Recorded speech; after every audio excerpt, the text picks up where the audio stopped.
ሰላም ውድ ቤተሰቦች እንዴት ናችሁ? ደህና ናችሁ? በጣም ነው የማመሰግነው ስለምታከብረኝ፣ ስለምታምነኝ፣ ስለምታፈቅረኝ ለሁሉም ነገር በጣም አመሰግናለሁ።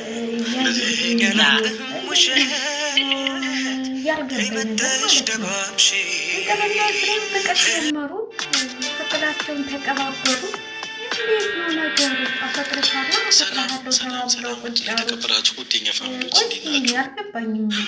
በፊት ከአብርሃም ጋር ፍቅረኛሞች አልነበሩ እንዴ? ምንድን ነው ነገሩ?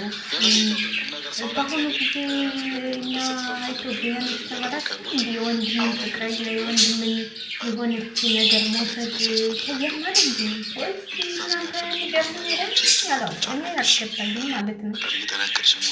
ስላልገባኝ ነው። እንደዚህ እየደነሱ ነው። ሙቪ ነው ሩታና ብሮችን የሚያጋባው። የወንድ ጓደኛሞች እና የሴት ጓደኛሞች ይለያያሉ። ሴቶች በአብዛኛው ጊዜ የራሳቸው ገመና ራሳቸው ሚሱት እና እኔ ግን ያንተ ገመና ራንት ልናገር ቻለው እኔ ፍቅር ብዙ ጀግና ሴት እኔ እንደ ፍቅር አይነት ጀግናና ጎበዝ ሴት የትም የለችም ብዬ ነው የማስበው። ብዙ ጊዜ ተሰብራ የምትነሳ ጀግና ሴት ነች ብዬ ነው የማስበው። እንደው እውነት እንኳን ቢሆን ከኤፍሬም ጋር ፍቅረኛ ቢሆኑ ደስ ነው የሚለኝ። እኔ እውነቴን ነው የምላችሁ እግዚአብሔርን። ለምን ፍቅር ማለት ጀግና ተሰብራ የማትቀር ያልወደቀች እሷ ጎበዝ ጀግና ሴት ነች። እኔ እሷ ነች ጀግና ለዚህ ብዬ ነው የማስባት። እኔ ፍቅር በጣም ጀግና ልጅ ነች። በዚህ በልጅነቷ ብዙ ፈተናዎች ያሳልፋለች። እንግዲህ ከፉም ጋር የሚባለው ጋር ያው ልጅ ከመውለድ ጀምሮ ብዙ ነገሮች ያሳልፋለች። ከሱም ጋር ከተለያየች በኋላ ያው ጠፍታ ነበረ። ቻናሏን ሁሉ ተወስዶባት ብዙ ነገሮችን አታለች። ግን እንደዛም ሆና አልወደቀችም። ጀግና ልጅ ነች። እኔ በጣም ነው የማደንቃት ማለት ነው። ብዙ ልጆች አሉ አንዴ ተጎልተው አንገታቸውን ሰብረው የሚቀሩና እኔ በጣም ነው የማደንቃት ፍቅርን ማለት ነው። እውነት ተሆነ እንግዲህ የለለለለለለ ብለናል ማለት እውነት ያደርግላችሁ።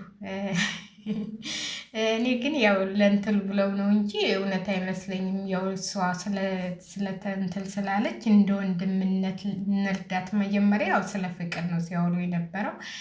ብዙ እንግዲህ ፍቅርም ተሆነ እኔ ደስ ይለኛል። ኤፍሬምም ጦሎ ልጅ ነው። ስለዚህ እንደውም ከአብርሃም የበሰረ በቃ ሁሉ ነገር በአስተሳሰብ የተሻለ አግኝታለሽ ማለት ነው ብዬ ነው የማስበው። አብርሃም እንግዲህ እያያችሁት ነው። ሴት እንደውም እንኳን ገላገለሽ እናቴ። ከተረጋጋው ከኤፍሬም ይጨምርሽ ከአብርሃምስ ይቅርብሽ እናቴ። ሴቶቹን እያሳደደ ናራሽን ከሚያዞረው እና ያው ፍቅርዬ እውነት ተሆነ በጣም ደስ ይላል ማለት ነው። ያው ለቻናላቸውን ብላችሁ ይሆን ለምንም ቢሆን አናውቅም።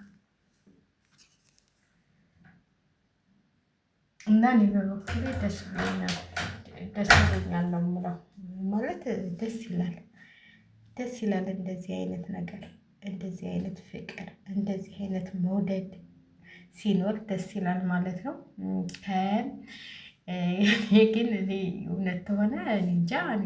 ቆይ እስኪ ማለት ከባድ ነው። በፊት ወንድሙ ጋር ነበረች ተብሎ የአብርሽ ፍቅረኛ ብዙ ነገር ሁና ብዙ ነገር ተጎልታ እንደውም ወልዳ ነው ምናምን እየተባለ ከአብርሃም ወልዳለች ምናምን ሲባል ነበረ።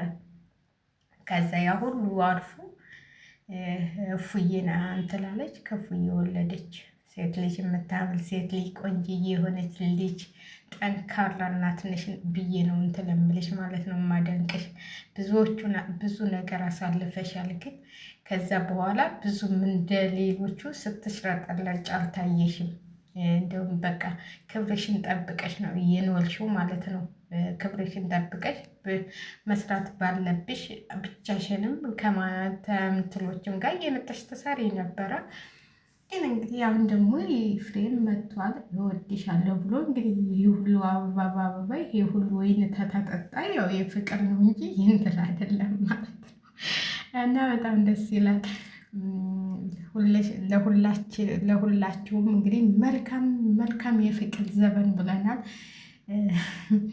ብዙዎቹ ያው እየተናደዱ ነው ሰሞኑ። አሁን ደግሞ በእናንተ ፍቅር ደግሞ ዘና ይበሉ ማለት ነው። ሰሞኑን እንግዲህ ሩታና አብርሽ እያባላቸው ነው እናቴ የቲክቶክ ሰፈር። አሁን ደግሞ በእናንተ ትንሽ የፍቅር ወዳጆች ደግሞ ዘና በሉ ዘና ብሉ ማለት ነው። እኔ በበኩሌ ማለት እውነት ሆነ በጣም ነው ደስ የሚለው ማለት የፍሬም ታያችሁት የሆነ አስተሳሰቡ ራሱ ለየት ያለ ነው፣ የተረጋጋ በቃ ለሩታ ራሱ ያለው ክብር ሩታ ራሱ በጣም ነው ደስ ያላት። የእሱ ቤተሰቦች እኔ አብርሽን ትል ቢል ቤተሰቦቹን አግኝቻለሁኝ እያለች ነው ስታወራ የነበረው ዛሬ እና ከእነሱ ቤተሰብ ጋር መግባት ጥሩ ነው ብዬ ነው የማስበው ማለት ነው። እንግዲህ ጋሽዬ ተወደዱሽ ማለት ነው። እንደ ሩታ እየተተቀበሉሽ እንደ ሩታ ጋሼ መቼም ጋሽዬ መቼም የሩታ ፍቅር እናቴ የሩታ ፍቅር ነው የያዛቸው ጋሽዬ። ሩታንማ እናቴ ሩታንማ በጣም ነው እኮ የሚወዷት ጋሽዬ ሩታን። እኔ እንጃ ለምን እንደሆነ በስማ እንደ አባቴ ነው የማያቸው። አባዬንም ብላለች እሷ እናቴ። ስለዚህ አንቺም ወደ እነሱ ተቀላቀል ይላለው። በአብርሽ ላይ ይሳካልሽ፣ በኤፍሬም ይሳካልሻል ብለን እናስባለን። ያው ብዙ ጉዳቶች አትልፈሻል። ጀግና ነሽ። ጀግንነሽን ደግሞ ሁሉም ሰው ያውቃል። ሁላችንም አንድ ሴት ልጅ ተወደቀ አይነሳም ነው የሚባለው። አንቺ ግን ይኸው እየተነሳሽ እየወደቅሽ እየተነሳሽ አሳይተሻቸዋል። ለሁሉም ብዙ ነገሮች አሳይተሻል። አስተማሪ ነው። እንደውም አሁን እናንተ ያው እንትን ስላላላችሁ ነው እንጂ የፍቅር ታሪክ አስተማሪ ነው ብዬ ነው የማስበው። ብዙ ነገሮች ያሳልፋ ከዚህ ደረጃ መድረሷ። አሁን ደግሞ እንደዚህ በቃ እንግዲህ አይታችኋል ገና ሰሞን እንዴት እንደምትፍረቀለቅ። ግን እግዚአብሔርን የያዘ ሰው የትም ወድቆ አይወድቅም ማለት ነው። ዋናው እግዚአብሔርን ያዙ። እግዚአብሔርን የያዘ ሰው ወድቆ አይወድቅም።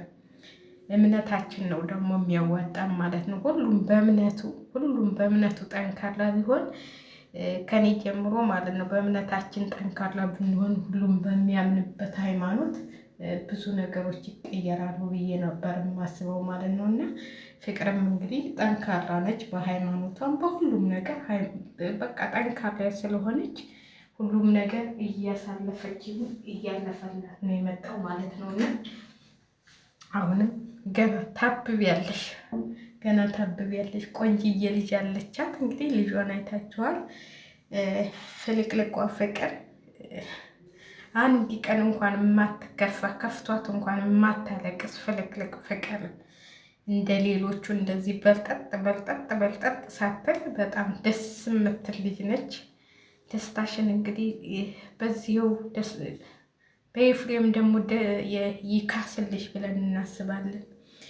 ማለት አንዳንዴ እድላችሁ ከጧቱ ከተሰበረ ከጧቱ ከጠመመባችሁ በጣም መጥፎ ነው። ግን የአንድ ጠሟል ብለን ሁለት ጠሟል ብለን ያው ሶስተኛ ነገር ማቃጠል መቼም እንትን እንላለን እና ቢጠመም እንግዲህ ሁለት የጠሙባታል ማለት ነው። እንግዲህ የፉም አይታችኋል ምን እንዳረጋት። አሁን እንደውም ከማን ጋር ነበር ደግሞ እሱ እና እግዚአብሔር የፈቀደው ነው የሚሆነው። ልጅ ሰጥቶሻል፣ የምታምልሽ ልጅሽን ያሳድግልሽ። አሁን ከኤፍሬም ደግሞ ወንድ ልጅ ትወልጃለሽ። ያው ወንዱን ነው እና አብርሃም በመጀመሪያ የሚያመጡት ወንድ ልጅ ነው ከች የሚያደርገው። ኤፍሬምም እንግዲህ ፍቅራቸውን በዚህ ያስቀጥልላችሁ። በጣም ደስ በሚል ሁኔታ ነው እንግዲህ እየተንከባከባት የነበረው። ሙቪም እንግዲህ ማጋባት ይችልበታል። አሁን እነን ትላንት ትቷቸዋል እና አብርሃም ጋር ማለት ነው። እኔ እና አብርሃም ጋር ምን እንደሆነ አላውቅም። ያው እንግዲህ አዳዲስ ጓደኞች ያችን ቀን እንኳን ረስተው። ለነገሩ አብርሽ ነው ብዙ ነገሮች እንትን ያደረገለትና ሙቪ ቁም ነገረኛ ነው። እውነቴን ነው የምላቸው ሙቪ ማለት ነው። ከሁሉም እንደው ቁም ነገረኛው ሙቪ ነበር። ሙቪን ብታቀርቡ ኑሮ ይህ ሁሉ እንትን አይልባቸውም ነበር። ይህ ሁሉ ትልምስምስ አይመጣባቸውም ነበር ብዬ ነው የማስበው። ሙቢን እንደ ወንድማቸው እንትን ብትሉት ኑሮ ግን አንዳንዴ እንትን ይላል። ያው የሚሆነን ሰው እኛ እንፈልግም። ስለዚህ ሸር ላይክ አድርጉ።